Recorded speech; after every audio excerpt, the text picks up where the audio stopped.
விண்வெளியில் நீண்ட காலம் இருக்கும் விண்வெளி வீரர்களுக்கு பார்வை கோளாறு வர வாய்ப்புள்ள நிலையில் சுனிதா வில்லியம்ஸுக்கும் கண் பரிசோதனை மேற்கொள்ளப்பட்டுள்ளது பரபரப்பை ஏற்படுத்தியுள்ளது.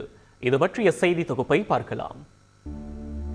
போயிங்கின் ஸ்டார்லைனர் விண்கலத்தில் இந்திய வம்சாவளியைச் சேர்ந்த சுனிதா வில்லியம்ஸும் புட்ச் வில்மோரும் கடந்த ஜூன் மாதம் 5ஆம் தேதி சர்வதேச விண்வெளி நிலையத்திற்கு பறந்தனர். 8 நாட்கள் என்றுதான் திட்டமிடப்பட்டது பயணம். ஆனால் தொழில்நுட்ப கோளாறுகளால் இருவரும் இன்றி காலியாக பூமி திரும்பியது ஸ்டார்லைனர் விண்கலம். அடுத்த ஆண்டு பிப்ரவரி வரை விண்வெளிதான் வீடு சுனிதாவுக்கும் வில்மோருக்கும். இந்த சூழலில் வரும் 19ஆம் தேதி விண்வெளியில் தனது பிறந்த நாளை கொண்டாடப் போகிறார் 59 வயது சுனிதா வில்லியம்ஸ். விண்வெளியில் இருந்தபடி சுனிதா வில்லியம்ஸ் பிறந்தநாள் கொண்டாடுவது இது 2வது முறை. இதற்கு முன்பாக 2012ஆம் ஆண்டு முதலாக விண்வெளியில் தன் பிறந்த நாளை கொண்டாடியிருந்தார்.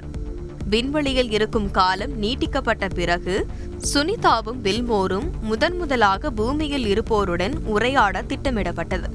இதனிடையே Don Pettit, Alexey Ovchinin, Ivan Vagner ஆகிய 3 வீரர்களையும் நாசா சர்வதேச விண்வெளி நிலையத்திற்கு அனுப்பிய நிலையில் இவர்கள் மூவரும் சுனிதா வில்மோருடன் இணைந்து பணியாற்ற உள்ளனர். இந்த சூழலில் சுனிதா மற்றும் வில்மோர் இருவருக்கும் விண்வெளியில் இருந்தபடியே கண் பரிசோதனை மேற்கொள்ளப்பட்டுள்ளது.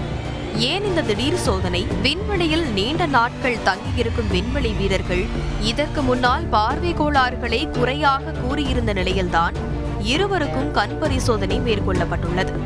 விண்வெளியில் ஈர்ப்பு விசை எதிர்மறையாக இருக்கும் என்பதால் சுனிதாவுக்கும் வில்மோருக்கும் எலும்பு தேய்மானம், கதிர்வீச்சுகளால் புற்றுநோய், நரம்பு மண்டலங்கள் பாதிக்கப்பட வாய்ப்பு உள்ளதாக தகவல் பரவிய நிலையில் தற்போது பார்வை பரிசோதனை மேற்கொள்ளப்பட்டுள்ளது பீதியை கிளப்பியுள்ளது.